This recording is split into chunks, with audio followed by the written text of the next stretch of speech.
Oh, un projet idéal. Je pense qu'au Québec, on ose un peu plus comme les Français. Il y a rarement 2, 3 solutions. Je veux vraiment que le projet soit à l'image du client. Bonjour, bienvenue sur la chaîne Instagram Interview France. Je suis Ina Bayé et aujourd'hui j'accueille Sophie Bergeron, architecte d'intérieur, comme on dit en France, et designer d'intérieur, comme on dit à Québec. Bonjour Sophie. Bonjour Ina, merci pour l'invitation. Merci à toi. Alors, est-ce que la décoration d'intérieur, c'est un art? Oui, tout à fait. Je crois que peu importe le domaine dans lequel on est, que ce soit en ingénierie, que ce soit en architecture, en décoration, en design, en planification, la créativité touche à tout, en fait, et est essentielle à l'évolution humaine. Donc, oui, je crois que le design et la décoration, c'est de l'art. Et comment ça se passe, cette création de la décoration? Euh, Tu veux dire au niveau personnel, quand on entame un projet ou la Oui, créativité? oui, oui, pour toi, Euh, comment ça se passe? je- la première étape, c'est de poser beaucoup de questions. Pour un projet commercial, qui sont les propriétaires? C'est quoi l'essence de l'entreprise? C'est quoi le but de l'entreprise? Quels sont les services qu'ils offrent, le type de consommateur, le cheminement des consommateurs? Au niveau résidentiel, même chose. Les gens qui sont, ce qu'ils aiment, leur type de vie, est-ce qu'ils mènent un type de vie active ou plus relax? Il faut connaître les gens à la base. Je pense que ça, c'est l'essence même d'un projet créatif. Et une fois qu'on apprend à connaître les gens, le reste suit tout naturellement. Et est-ce que tu crées toujours une histoire quand tu crées la décoration?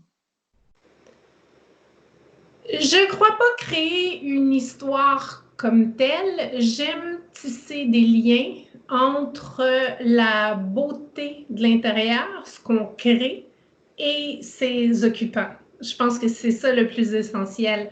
L'histoire va être créée par les occupants et le décor va refléter l'histoire des propriétaires de la maison et des gens qui y vivent. Alors, je pense que c'est vraiment ça le design, de réussir à exprimer euh, qui y habite en un tour de main, que ce soit avec la couleur, avec des tissus, avec le mobilier. L'histoire se crée d'elle-même. C'est pas moi qui la crée, ce sont les gens qui y vivent. Et comment comprendre ce que veut exactement le client? Beaucoup de questions. Je crois qu'un bon design ne reflète pas les goûts euh, du designer, va refléter le goût des occupants et des clients et de la maison. L'idée, au niveau résidentiel, quand je rencontre des clients, je pose énormément de questions. On regarde des photos ensemble, ce qu'ils aiment, ce qu'ils n'aiment pas. Et le travail d'analyse, c'est pas aux clients de le faire. Parce que souvent, je vais voir des clients qui vont me dire « Ah, j'adore tel type de salle de bain, mais moi, je sais que chez moi, je ne peux pas le faire. Pourquoi? Hein? Qu'est-ce que vous aimez dans ce design-là? » Et c'est à moi de réaliser leur rêve avec le budget qu'ils ont et de planifier aussi, pas juste le design maintenant, mais le design pour les années à venir. Comment est-ce que ça va se transformer? Qu'est-ce qu'ils vont changer? Peut-être que le budget ne permet pas cette année de faire tous les changements qu'ils veulent, mais au cours des prochaines années, il y a d'autres changements, il y a d'autres investissements qui vont être faits. Alors, c'est ça, c'est de planifier maintenant, d'exprimer qui ils sont maintenant, de planifier pour les prochaines années aussi et poser des questions. Et si le client sait ce qu'il veut, mais il n'arrive pas à l'exprimer, comment deviner ce que c'est exactement? C'est une excellente question et ça arrive pratiquement dans tous les projets.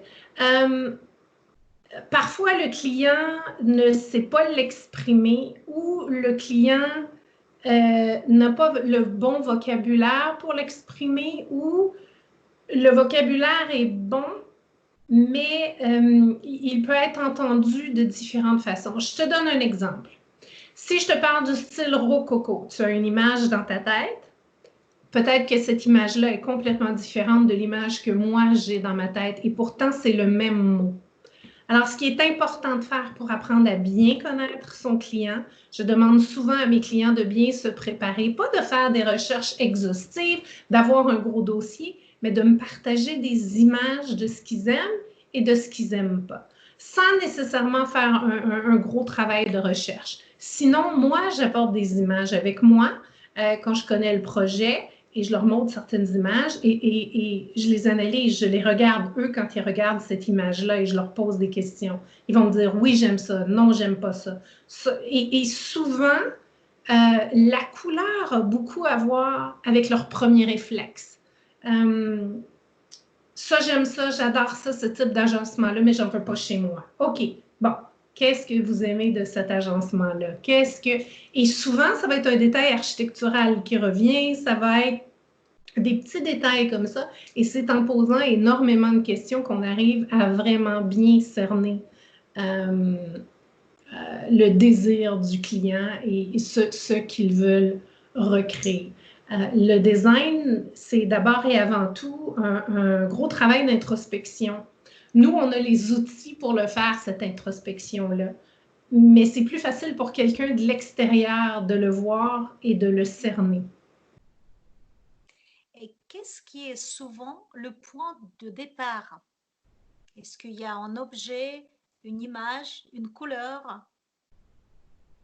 Le point de départ est différent pour tous. C'est pas le même. Parfois, ça peut être le désir d'une certaine couleur, de vouloir tout changer. Parfois, ça peut être un côté pratique. Quelque chose qu'ils n'aiment pas dans leur cuisine, qui n'est pas fonctionnel, qui ne répond pas à leurs besoins. Parfois, c'est le manque d'espace. Parfois, c'est du nouveau mobilier.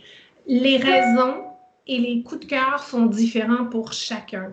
Souvent, quand je fais des consultations et les gens ne savent pas trop où aller, c'est parce qu'ils n'ont pas eu leur coup de cœur encore. Je crois sincèrement que de la minute où on oh, OK, oui, c'est ça que je veux, quand on met le doigt sur leur désir et ce qui les excite et ce qui les anime, le reste se place naturellement et tout suit son cours. J'ai déjà eu une cliente dans le passé, une dame âgée qui déménageait dans sa dernière maison de retraite, un âge avancé, et elle voulait se faire un petit appartement douillet pour terminer sa vie. Et je lui ai demandé qu'est-ce qu'elle aimait le plus dans sa chambre à coucher. Puis elle m'a dit, bof, je sais pas. Ben, j'ai dit, vous avez un magnifique mobilier. Est-ce que c'est le mobilier que vous aimez? Non. OK, est-ce que vous vous êtes acheté des couvre-lits et tous les accessoires? Pourquoi vous les avez choisis? C'est la couleur, la texture, le design, les motifs que vous aimez? Elle m'a dit non, je l'ai acheté parce qu'il va au lavage, puis il peut être lavé facilement. Alors, pour certaines personnes, elles vont penser au côté pratique, mais il n'y a rien qui les a animées. Et à force de poser des questions à ma cliente, on a finalement trouvé que ce qu'elle aimait le plus dans sa chambre à coucher, c'était son coffre à bijoux qui lui venait de sa mère. Alors ça a été le coup de cœur, le point de base. Alors ça peut être un tissu, ça peut être un rideau, ça peut être une couleur, ça peut être une pièce de mobilier, comme ça peut être un objet décoratif. Et on a finalement changé le couvre-lit et les coussins et tout pour créer un environnement dans lequel elle était bien et qu'elle avait hâte d'ouvrir la porte et de voir à chaque soir. Et est-ce qu'on, quand on fait la décoration, est-ce important de créer les liens entre les pièces différentes, avoir une sorte d'une fil conducteur? Je crois que oui, pour garder une certaine consistance dans le design, être constant d'une pièce à l'autre. Ceci dit, ça ne veut pas dire qu'on doit garder les mêmes couleurs, ça ne veut pas dire que chaque pièce doit manquer de personnalité, ça veut... Non. Est-ce qu'on peut s'éclater un peu plus dans une pièce que dans une autre? Oui, pourquoi pas. Mais j'aime bien garder un fil conducteur pour garder le tout... j'ai juste le mot seamless qui me vient en tête, mais un certain flow, une certaine vibration, un certain sentiment d'appartenance dans toutes les pièces, oui. Et qu'est-ce qui est maintenant le plus actuel dans la décoration? Oh, il y a beaucoup de choses, beaucoup. Mon Dieu, le plus actuel, je dirais. On ose un peu plus les couleurs foncées maintenant. Je suis contente. Les couleurs pâles ont longtemps eu le dessus. Il y a encore beaucoup de neutres. Ça ne veut pas dire que les neutres ne sont pas tendance. Ils vont toujours l'être. Mais j'aime beaucoup voir des sarcelles foncées, des teintes plus lustrées, des gris soutenus, des marines. On en voit beaucoup des marines. On en voit beaucoup au niveau de la cuisine, des salons. J'aime voir des halles d'entrée complètement foncées. Ça ne veut pas dire qu'il n'y a pas de lumière, ça veut dire que c'est pas accueillant, ça ne veut pas dire... Trop longtemps, je crois, on a associé les couleurs foncées à des intérieurs sobre et lourd, mais je pense que c'est le contraire. J'aime beaucoup les couleurs foncées. Je trouve qu'elles donnent beaucoup de personnalité à un décor. Et en parlant des tendances, comment ça naît? Qui crée les tendances? Il n'y a pas une seule personne ou une seule industrie qui crée les tendances. Je pense qu'on les crée tous d'une certaine manière, de près ou de loin. Et je pense que c'est un mélange de tout, un mélange de design industriel, de nouveaux objets, nouvelles technologies, la façon dont on peut créer des nouveaux matériaux, dont on peut agencer des nouveaux matériaux, la technologie elle-même comme l'électronique, etc., qui donne place à des nouvelles formes d'art qu'on n'avait pas vues avant. L'industrie du textile, l'industrie automobile, l'industrie de la mode vestimentaire, tout ça vient former un tout. Je me souviens justement dans un des salons que j'ai été à Paris, j'ai rencontré un fabricant de textiles qui nous a montré sa toute dernière machinerie qui permettait d'insérer, ça fait 10 ans, mais d'insérer des fibres métalliques à l'intérieur du tissage sans briser la fibre. Je pense que c'est toutes ces nouvelles créations-là qui permettent de changer et d'influencer les tendances. Quand on visite des salons comme ça, puis qu'on voit que, oups, il y a des trucs qui émergent en Italie, en France, ici en Amérique latine, des nouvelles façons d'agencer, des nouveaux matériaux, tout ça, ultimement, va avoir une grande influence sur nos choix de demain. La politique, l'économie, hein, les temps de crise, les temps de guerre, les couleurs changent, on a besoin d'être plus réassurés. Les mouvements sociaux, tout ce qui se passe, bref, et qui nous touche de près ou de loin, va influencer nos choix de demain. Et la crise actuelle, surtout cette crise de coronavirus, comment tu penses, comment ça va influencer les tendances et quand ça va venir en tendance? Rapidement ou il y a un petit temps à attendre? Je pense que ça va influencer assez rapidement. J'ai pas pris le temps encore de penser à toutes les répercussions que cette crise-là va avoir côté design, côté tendance. J'ai pas fait d'analyse exhaustive là-dessus, mais chose certaine, ça influence déjà l'architecture, le fait que les gens planifient d'ores et déjà des bureaux pour tous les membres de la famille. Je me souviens quand l'Internet a fait un boom il y a de nombreuses années déjà, ça a eu une grande influence sur l'architecture parce que l'accès Internet des enfants, on voulait que les enfants aillent sur le web, mais de façon à ce que les parents puissent superviser, donc des accès plus dans les corridors, les aires ouvertes. Il y avait des aires de bureaux qui étaient dessinées et planifiées de cette façon.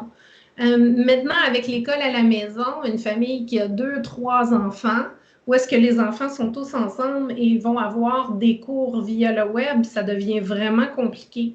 Alors, et on est plus habitué aussi à la sécurité web, comment aviser nos enfants. Il y a déjà eu toute une génération qui a passé par là.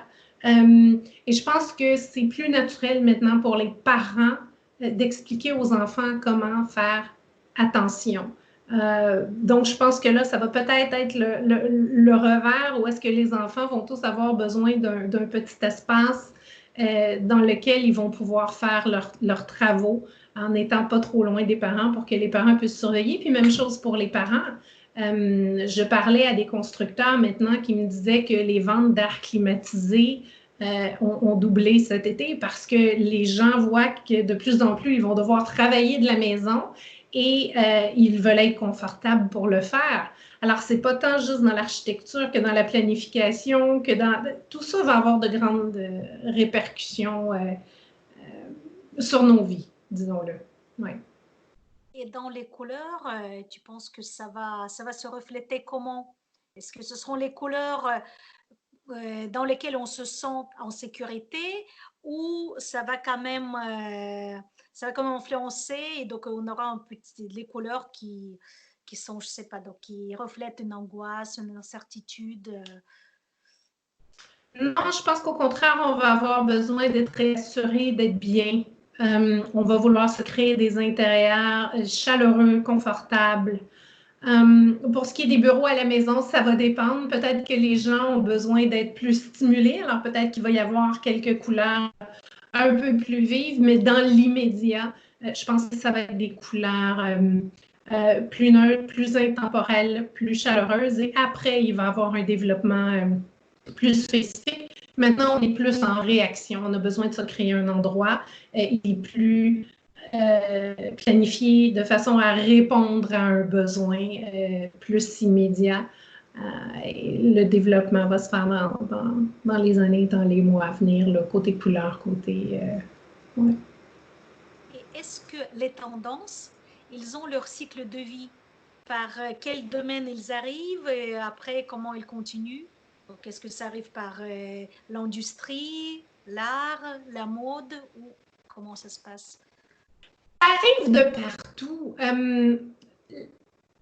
J'aime beaucoup le fait que tu mentionnes l'art parce que j'ai remarqué dans les 10 dernières années, l'art a en effet une très grande influence aussi sur notre mode de vie, mais surtout, elle répond parfois à des questions qu'on se pose. Les artistes vont créer en réponse à des angoisses, des questionnements ou des constatations qui sont belles, qu'ils veulent partager. Il y a beaucoup de questionnements dans l'art et ça, j'aime ça. Ça vient influencer, oui, le design et les tendances d'une certaine façon, les textiles, comme on disait, la mode vestimentaire, mais ça dépend de ce qui est créé et pourquoi. Est-ce que c'est créé pour passer un message, essayer de dire aux gens, regardez, il se passe quelque chose ici, comme avec l'art? Ou est-ce que c'est créé pour répondre à un besoin ou c'est créé dans un but de consommation? Par exemple, la mode vestimentaire. Les grands créateurs vont créer des vêtements magnifiques, mais somme toute, dans le marché commercial, à tous les jours, c'est plus la quantité qui importe. D'année en année, quand on va dans les grandes boutiques, dans les grandes surfaces, on voit qu'un chemisier qui est bleu cette année, le chemisier n'aura pas la même tonalité de bleu l'année d'après. Hein? On vise plus la consommation, on voit que c'est différent, que c'est pas pareil. Mais il n'y a pas une seule industrie qui dicte les tendances et leur durée de vie dépend de l'objet ou du but, en fait, ultime de création. Pour ce qui est du décor résidentiel, habituellement, on parle de 4 ans. Mais encore là, c'est pas nécessairement le décor au complet, c'est quelques accessoires qui vont changer, quelques items. Ça peut être juste un seul mur qu'on va repeindre, mais le mobilier, ce qui est de base, dure plus longtemps. Au niveau commercial, on parle de 3 ans, 2 ans parfois, pas nécessairement tout changer la boutique au complet, mais après 2 ans, pour continuer à garder et à susciter l'intérêt des consommateurs, elle doit quand même bouger et avoir un changement, peut-être pas de structurel, mais assez significatif pour qu'on voit que la couleur ou l'éclairage dans la vitrine ou qu'il y ait des choses, des éléments plus importants qui aient changé. Ça a été prouvé lorsqu'un commerce change son design, il y a une augmentation des ventes d'à peu près 17% dans l'année qui suit. Est-ce que ça va être le cas avec ce qui va suivre vis-à-vis le virus? Je ne sais pas. Je pense qu'il y a beaucoup d'industries qui vont changer leur design présentement quand il y a beaucoup d'emplois et beaucoup de choses à sauver, à penser avant. Mais tout ça pour dire que le cycle de vie moyen dépend de l'item acheté. Une pièce de mobilier va avoir une durée de vie plus longue qu'un chemisier. Et par rapport aux designers et aux couturiers, est-ce que eux, ils suivent les tendances ou eux, ils plutôt créent les tendances? Je pense que c'est un grand cercle. Il n'y a personne qui détient la vérité absolue et il y a beaucoup d'art là-dedans. Qu'est-ce qui va les inspirer? Je pense qu'on est tour à tour la personne qui va créer les tendances et la personne qui la suit. Je pense que c'est vraiment un grand cercle. On ne peut pas mettre le doigt sur « Ah, cette fois-ci, je l'ai suivi, cette fois-ci, je l'ai... » Parce qu'il y a toujours une influence qui va revenir. J'aime beaucoup la mode vestimentaire quand on regarde puis on voit des choses qui ont été inspirées des années 50, des années 70, des années... On s'inspire toujours un peu du passé et on va réinventer. Parfois, on réinvente tout de nouveau. Mais toute création, je crois, prend son inspiration dans quelque chose qu'on a déjà vu ou une idée de base qu'on a transformée et qui a grandi, qui a vieilli, qui a bien maturé pour pouvoir être créé et présenté. Alors, je pense que nous sommes tour à tour le créateur, l'instigateur et la personne qui est inspirée. Et dans la mode, il y a des cycles. Est-ce que les mêmes cycles, il y en a dans la décoration et peut-être dans les tendances? Oui. Oui, comme je disais tout à l'heure, le cycle normal de vie pour un décor là, qui reste intact, c'est à peu près 4 ans, 5 ans. Les gens vont vouloir, de par nature, changer quelques items de décoration, ajouter, comme je disais, c'est pas nécessairement toute la pièce qui va changer, tout le design qui va changer. Il y a toujours des petits éléments ici et là qui vont être transformés après quelques années. Et comment on sait quelle couleur sera le plus actuelle dans 2 ans, par exemple? Est-ce qu'il y a une formule magique où il y a des visionnaires? Il n'y a pas de formule magique. Je pense que c'est vraiment... C'est beaucoup de recherche. C'est un travail exhaustif d'aller voir là, dans toutes les différentes industries, tant de la mode vestimentaire que de l'industrie automobile, voir le blanc, comment il se transforme, et le bleu. C'est exhaustif comme recherche. Mais non, c'est ça. Il n'y a pas de recette magique. Et je pense que l'important, c'est d'abord et avant tout, d'exprimer ce que veut exprimer notre client et de faire un environnement dans lequel il est d'abord et avant tout bien. Les tendances, c'est bien. Oui, c'est important de les créer, de se dépasser, de planifier. Mais si on ne répond pas aux besoins primaires du client, ben, ça n'a pas fonctionné. On n'a pas réussi, dans le fond. Alors oui, les tendances, il faut les suivre, c'est important. Puis j'aime pas dire qu'il faut les suivre. Je pense qu'il faut s'en inspirer. C'est une base, c'est de l'information.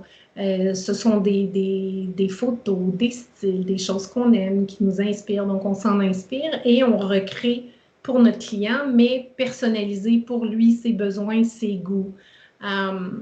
La fonction de la pièce aussi, l'architecture. Donc, on s'en inspire, mais on adapte.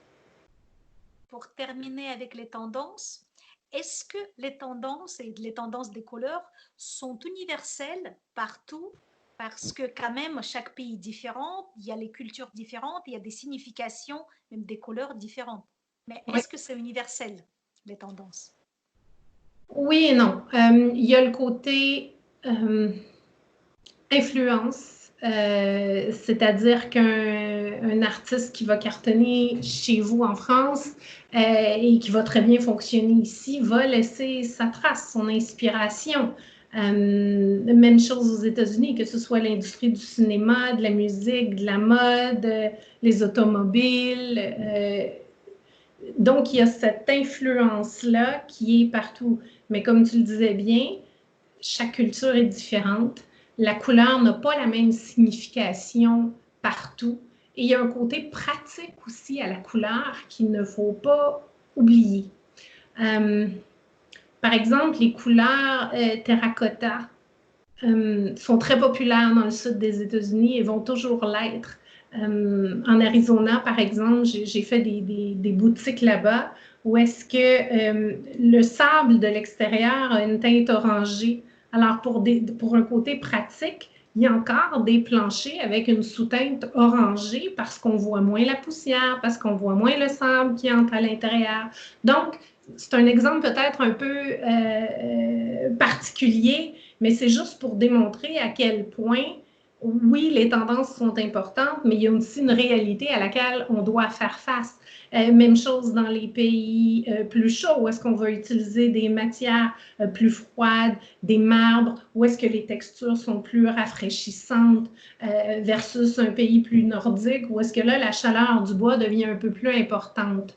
Donc, oui, les tendances, c'est important, mais il y a aussi une réalité et un côté pratique auquel on doit faire face, que ce soit l'éclairage, les matériaux, la température, le soleil, etc., etc. Vous avez beaucoup voyagé. Est-ce qu'on peut dire qu'il y a un style particulier pour un pays ou peut-être des traits particuliers du style dans chaque pays? Par exemple, au Canada et notamment Québec, quel est le style québécois, s'il existe? Je crois pas qu'il y ait un style québécois. Je crois pas qu'il y ait... Je peux pas... Il y a des choses qui sont indéniables dans certains pays, mais il n'y a pas de style typique, ça c'est typique Milan, ça c'est typique Paris et non pas l'extérieur de Paris. Surtout avec la façon dont on échange les idées, l'art, les couleurs aujourd'hui avec les réseaux sociaux. Je pense que tout est international. Ceci dit, ça n'empêche pas qu'il y a quand même des choses indéniables. Par exemple, les fenêtres à meneaux inspirées des Anglais ou les fenêtres style guillotine inspirées des Français. Il y a des éléments qu'on a associés à des pays. Par exemple, certaines couleurs, la façon dont ils sont agencés et tressés dans les tissus africains. Mon Dieu, quoi d'autre? Il y a les chinoiseries qui reflétaient un peu la mode asiatique, les petits détails. Donc, il y a des choses générales qui sont associées à certains pays, à certains styles de par les années. Le style classique romain, par exemple, dans l'Antiquité. Mais il n'y a rien, je crois, qui appartient uniquement à une culture ou à une ville ou à un pays. Et c'est ce qui fait que les designs et les décors sont beaux, justement, qu'on soit capable de faire des décors avec des touches différentes, avec un petit côté plus éclectique que juste s'en tenir à une seule niche. Donc, oui, voilà, je pense que tout appartient à tous, finalement. Et quand on entend parler que ça, c'est un style plutôt français, ça, c'est un style plutôt anglais, bon, est-ce qu'il y a un style plutôt québécois ou un style américain? Je pense que le Canada se situe un peu entre les deux. Oui, le style canadien, c'est un style chaleureux qui est influencé par les États-Unis. Hein. Tout l'Amérique a quand même les mêmes distributeurs. Je pense que les distributeurs, le mobilier qui est disponible et tout ça va aussi avoir une influence. Ici, au Québec, nous sommes près aussi de nos cousins. Je pense qu'au Québec, on ose un peu plus comme les Français d'ailleurs, avec les couleurs, avec les styles. Donc, vous avez directement une influence sur nous et on a une influence sur vous. Là, je pense que de la langue, le fait qu'on parle tous les deux français facilite les choses.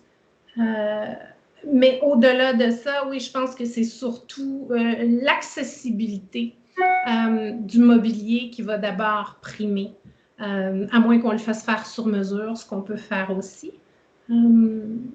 Oui, donc oui, la langue, on ressemble un petit peu à la France. La grande différence, et c'est vraiment l'architecture. Ici, l'architecture est beaucoup plus nouvelle. Il n'y a pas autant de détails, il n'y a pas autant de richesse. Un immeuble qui a 10 ans comparativement à un immeuble de chez vous qui a 50 ou 100 ans n'a pas le même, la même vibration, la même histoire, la même. Donc, on doit composer avec des éléments différents. Mais sinon, je pense qu'on s'inspire l'un l'autre, tant au niveau des couleurs que dans la façon de faire le design. Dans la continuité des voyages, vous avez fait beaucoup de salons de décoration dans le monde entier. Lesquels vous ont le plus inspiré et lesquels sont les plus intéressants? Ouh! Euh, oh là là! C'est une question très difficile. Ils sont tous très inspirants. Ils sont tous très intéressants et j'aime tous les visiter pour des raisons particulières et des raisons différentes. Euh, c'est comme d'avoir une grande famille, puis d'aimer plus un frère ou une sœur pour une raison, mais un autre pour une autre raison. Euh, J'aime beaucoup la France parce que c'est comme visiter ma famille. Euh, et la France, Paris aura toujours quelque chose de très particulier. Ce que j'y retrouve dans les salons, c'est il y a un côté qui est classique, mais osé à la fois. Alors, on se réinvente à chaque fois, tant au niveau de la couleur, du mobilier, que des styles. Le Salon de Paris, il est inspirant, il est trending, il est accessible. Euh, et il ose. Ça, j'aime ça, on se réinvente à chaque fois. J'aime beaucoup les salons du Royaume-Uni parce que j'y retrouve beaucoup d'élégance, de sobriété. Il y a un côté intemporel, il y a un côté fiable, solide qui est là. Et en parallèle, il y a tout le mouvement aussi underground qui est très présent. Beaucoup d'étudiants qui vont venir présenter leurs nouvelles créations, qui vont inspirer le design de demain, des nouvelles idées qui émergent. Donc, il y a le côté underground en parallèle qui est hyper intéressant et qui émerge. J'aime beaucoup l'Italie. Comme les chaussures, les salons de l'Italie vont montrer de la qualité, ils vont montrer un petit côté sexy. Les gens sont fiers, les artisans de leur création.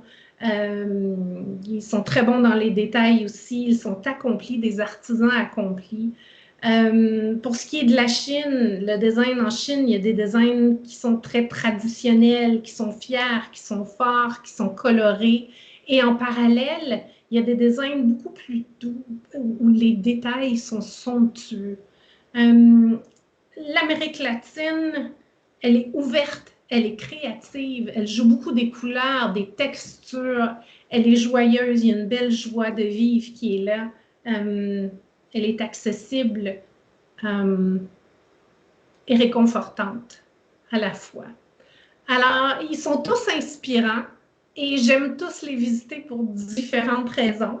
Mais chose certaine, j'y retrouve toujours quelque chose, des coups de cœur qui m'habitent et qui vont inspirer mes créations de demain. Mais ouais, c'est un privilège de pouvoir tous les visiter, disons-le comme ça. Et quant au salon au Canada et aux États-Unis? Um, Les couleurs, encore une fois, le confort, le style aussi qui est différent. Le confort, la couleur, les matériaux aussi. Il y a les deux ici. Il y a le côté très élégant qu'on recherche, la fine technologie, le travail bien fait. Puis il y a, comme partout aussi, des choses plus accessibles où est-ce que c'est facile de changer un décor sans nécessairement trop se casser la tête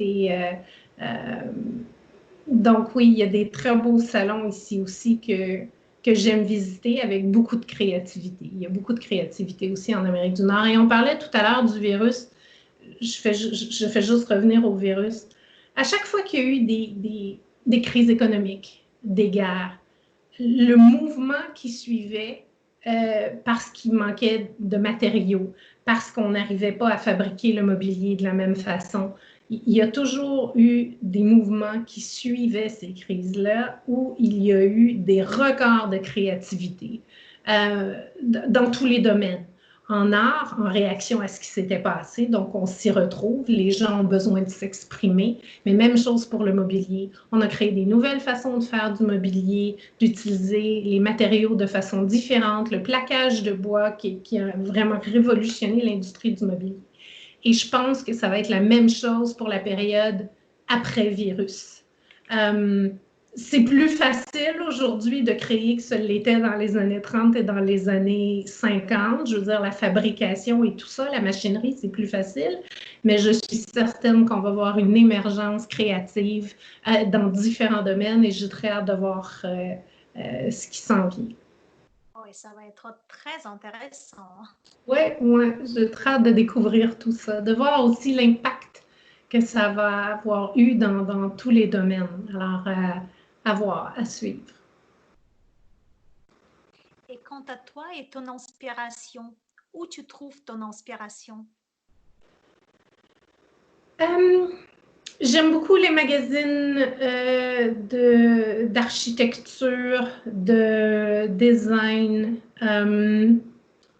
J'aime beaucoup les magazines aussi technologiques. Je ne suis pas quelqu'un qui va comprendre la technologie dans tous ses moindres détails, mais de voir l'émergence de nouveaux matériaux et comment ils sont utilisés, ça, j'aime beaucoup, beaucoup. Euh, L'art aussi.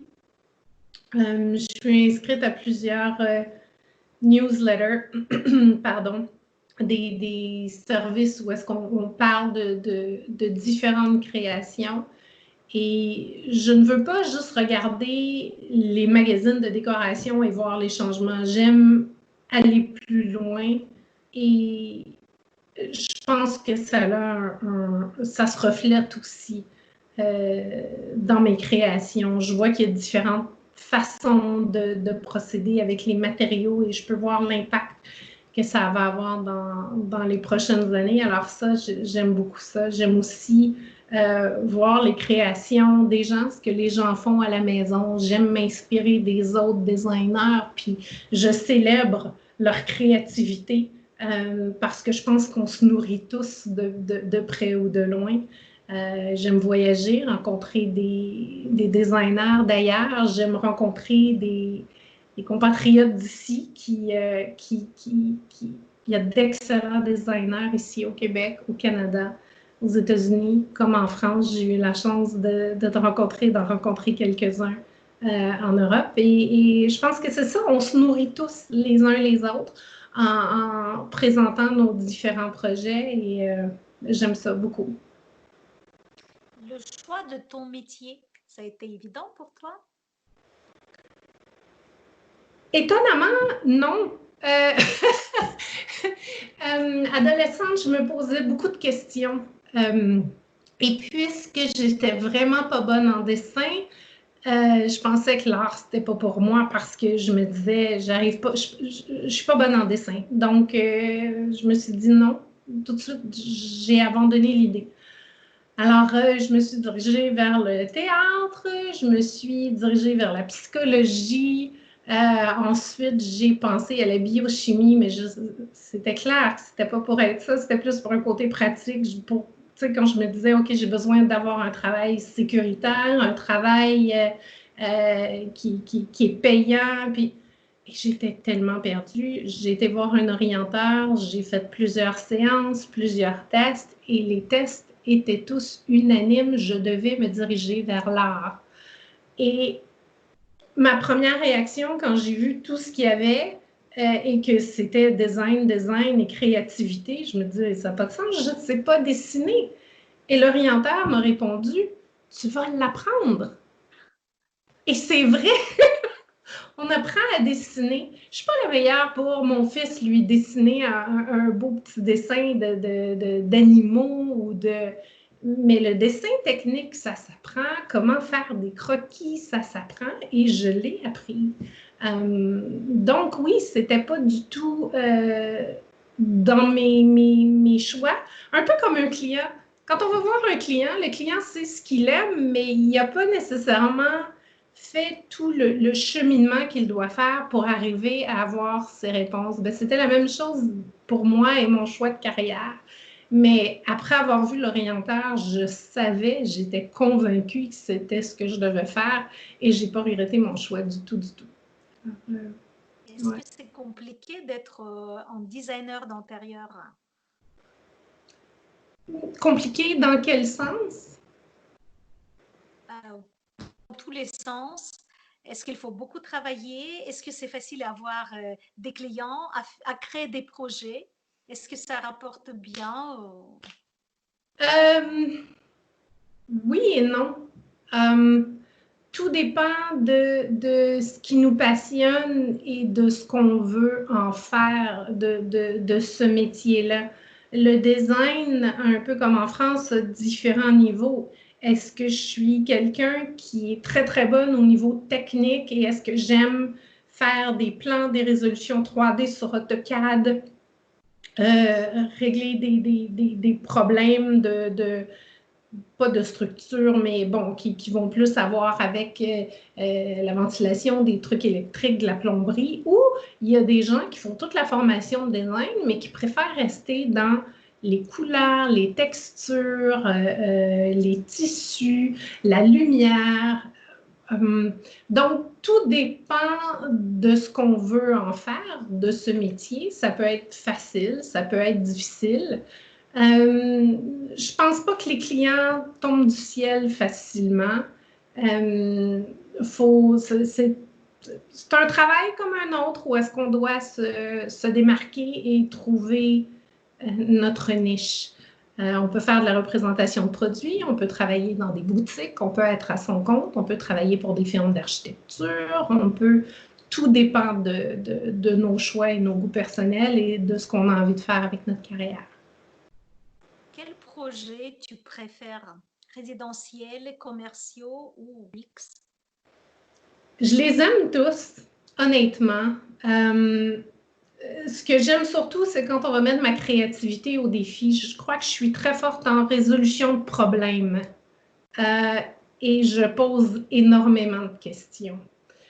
Ce que j'aime d'un projet, c'est quand mes clients, que ce soit résidentiel ou commercial, me disent voici la problématique, voici ce qu'on a de besoin. On n'arrive pas à agencer les deux. Je pose tellement de questions et je mets toutes les réponses dans une ordre d'importance. Et quand j'arrive chez moi pour faire les plans et que je le travaille, on le travaille une première fois, je le mets de côté, je le travaille une deuxième fois, je le mets de côté. Mais si je suis vraiment la liste de ce que mes clients m'ont donné et de toutes les questions que j'ai posées, il y a rarement 2, 3 solutions. Souvent, là, c'est pas mal... Il y a pas mal 1, 2 peut-être solutions. Et c'est ça. Ce que j'aime, c'est quand je présente le tout au client et que je lui explique quel a été mon cheminement, ils ne peuvent qu'être d'accord parce que si je suis vraiment toutes les informations, il n'y a pas de 36 solutions. C'est un peu comme une cuisine. Hein? On doit respecter comme un certain triangle. Je ne peux pas mettre le réfrigérateur super loin du lavabo et de la section cuisson. Il y a des choses qui sont indéniables. Et ce que j'aime surtout, c'est quand je leur présente leur projet et que je vois les yeux qui pétillent, c'est là que je sais que j'ai réussi. Est-ce que tu as tes signatures qu'on retrouve dans tous les projets? Non, pas dans mes projets. Ça, j'aime pas mettre... comment je peux dire? Je veux vraiment que le projet soit à l'image du client et non à mon image. Je sais qu'on a tous notre façon de travailler. Je te dirais, par exemple, que quand je fais de la direction artistique, oui, là, il y a ma signature. J'aime beaucoup utiliser une certaine plante que je mets en parcimonie. Des fois, elle est en évidence dans les photos. Des fois, elle est plus cachée. Ça pourrait être un petit peu ma signature à moi. Mais sinon, dans les projets comme tels, c'est vraiment à l'image du client. Ça, je pense que c'est très important. Quand je fais de la photographie, c'est différent. J'insère une petite touche, oui. On a parlé des couleurs. Et est-ce qu'il y a une règle d'or pour l'utilisation d'une couleur dans son intérieur? Le nombre, les proportions? Il y a des règles d'or, oui. Bon, pour des pièces plus éclairées, on va mettre un certain type de couleur. On parle de ne pas mettre des couleurs foncées dans des petites pièces, un maximum 3 couleurs. Bon, il y a des choses comme ça, il y a des règles de base, il y a des règles de proportion. Le 60-30 ou bon. Ceci dit, je crois que la créativité ne doit pas juste se fier à ces règles-là parce qu'on se limite beaucoup. Et il ne faut pas que le design soit du copier-coller.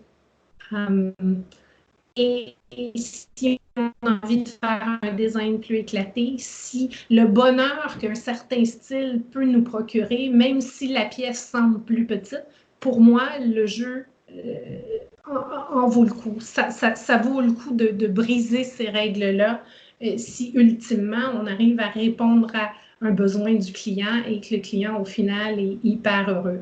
Alors oui, il y a des règles de base pour des proportions, mais ceci étant dit, les proportions peuvent être utilisées autrement que juste une couleur qui est appliquée. Je peux venir compenser avec de l'éclairage, je peux venir compenser avec des motifs, des textures, je peux venir compenser avec une pièce de mobilier. On peut, tu comprends? C'est pas juste unidimensionnel le design, c'est vraiment de jouer avec les proportions de façon différente. Donc oui, ces règles de base-là sont importantes. C'est important de les connaître pour pouvoir, il faut les connaître, je crois, pour pouvoir mieux les manipuler et les utiliser pour pouvoir créer quelque chose à la fin qui est unique et qui répond aux besoins du client. Quel est ton projet idéal que tu aimerais réaliser un jour? Oh, un projet idéal? Je sais pas, je me suis pas posé la question. Mon projet idéal. Écoute,